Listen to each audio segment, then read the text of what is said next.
आमची खूप अपेक्षा होती आणि मी त्याविषयी बोलवून दाखवलेली की आता आम्ही माघार घेणार नाही, पक्षाने माघार घ्यावी, आघाडीने माघार घ्यावी.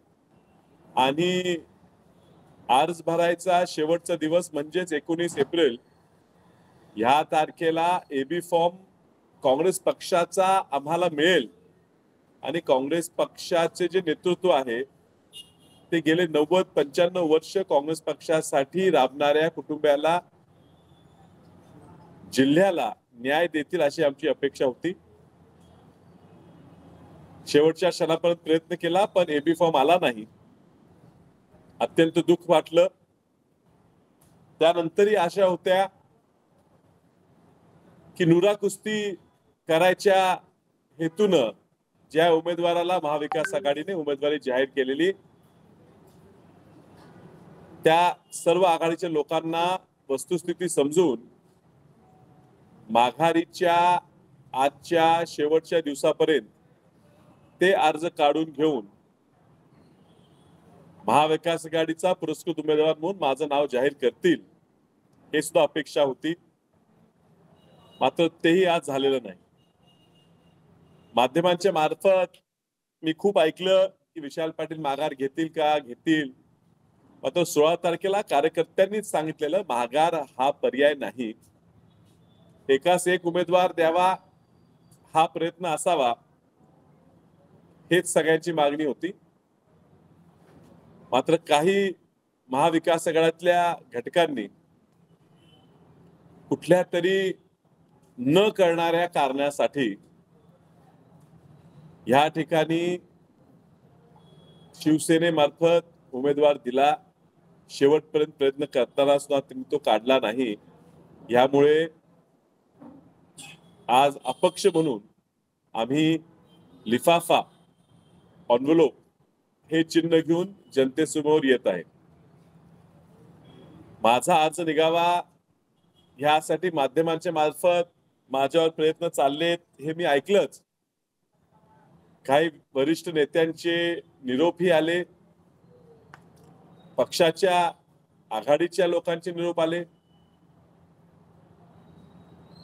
मला वैयक्तिक सुद्धा आमच्या कुटुंबियांना सुद्धा वेगवेगळ्या प्रकारची पदं द्यायची आश्वासनं सुद्धा आले आणि ते आम्हाला ती ऑफर दिल्याबद्दल मी सर्व नेत्यांचे आभार मानतो. मात्र हा जो लढा आहे, हा जो संघर्ष आहे, हा विशाल पाटलाचा नाही. मला एखादं पद पाहिजे म्हणून हा लढा उभा राहिलेला नाही. आणि मला स्वतः स्वार्थ असता तर मिळणारं पद घेऊन निश्चितच मी माघार घेतली असती. हा लढा जनतेचा आहे. मी जनतेचा उमेदवार आहे. मी स्वाभिमानी काँग्रेस पक्षाच्या कार्यकर्त्यांचा उमेदवार आहे. येणारी निवडणूक ही काँग्रेस पक्षाचा उमेदवार म्हणून मी स्वतःला समजतो. काँग्रेस पक्षाचा सामान्य कार्यकर्ता हा पूर्णपणे भक्कमपणे माझ्या पाठीशी आहे. आणि म्हणून येणाऱ्या निवडणुकीत भाजपचा पाडाव हा फक्त काँग्रेस पक्षच या जिल्ह्यात करू शकतो. म्हणून ही निवडणुकीची उमेदवारी आम्ही कायम ठेवलेली आहे. हा लढा काँग्रेस पक्षाच्या अस्तित्वाचा आहे. काँग्रेस पक्षाचं चिन्ह ह्या जिल्ह्यातून बाहेर काढण्याचा, तडीपार करण्याचा प्रयत्न, हद्दपार करण्याचा प्रयत्न काही मंडळींनी केला. त्याच्या मागे कोण आहे हे काही वेळात, काही दिवसांनी आम्ही कळवू. मात्र जसं आघाडीतले इतर पक्ष म्हणतात की त्यांचा पक्ष हायजॅक करायचा प्रयत्न झाला, त्याच पद्धतीने सांगली जिल्ह्यात काँग्रेस पक्ष हायजॅक करायचा, बंद करायचा, संपवायचा प्रयत्न झाला. आज काँग्रेस पक्ष नवीन चिन्हाने, जसे इतर पक्ष नवीन चिन्हाने पुन्हा काँग्रेस पक्षाची बांधणी करतात, त्या पद्धतीनं नवीन चिन्ह घेऊन, लिफाफा हे चिन्ह घेऊन काँग्रेस पक्षाचा एकनिष्ठ कार्यकर्ता हा येणाऱ्या निवडणुकीत काँग्रेस पक्षाच्या विचाराचा खासदार हा निवडून देणार.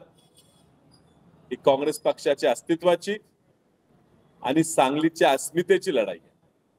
सांगलीचा उमेदवार हा दिल्लीत बसून, मुंबईत बसून, कागदावर बसून तुम्हाला हा मिळाला म्हणून आम्हाला ही सीट द्या असं बसून ठरवत नाही. सांगलीचा खासदार ही सांगलीची जनता ठरवणार.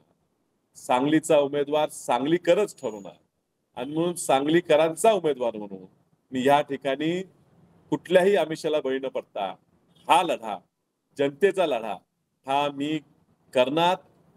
हे आव्हान मी स्वीकारलेलं आहे. पाकिट, लिफाफा हे चिन्ह हे आम्हाला मिळालं आहे. जनतेनं ह्या लिफाफ्याच्या माध्यमातून आम्हाला प्रेम द्यावं, आपल्या अडचणी सांगाव्यात, आमच्या अडचणी सांगाव्यात आणि ह्या अडचणी लोकसभेत प्रभावीपणे आम्ही विजन घेऊन जाणार आहे. लोकसभेत आपला प्रतिनिधी कसा असावा, तो कसं बोलावा, कसं वागावा, कसं भांडून निधी आणावा, तो अपक्ष जरी असला तर त्याचा आवाज ज्या वेळेला लोकसभेत वाजेल त्यावेळेस सांगलीचा आवाज हा लोकसभेपर्यंत चाललाय ही भावना जनतेची होणार. ह्या पद्धतीचं विजन घेऊन आम्ही ह्या लोकसभेच्या निवडणुकीत उतरलेलो आहे. सर्व कार्यकर्त्यांना, मतदारांना मी विनंती करतो की आपण सर्वांनी आता कामाला लागावं. कुठल्याही तर्कवितर्क आता थांबतील करतील ह्यात पडू नये.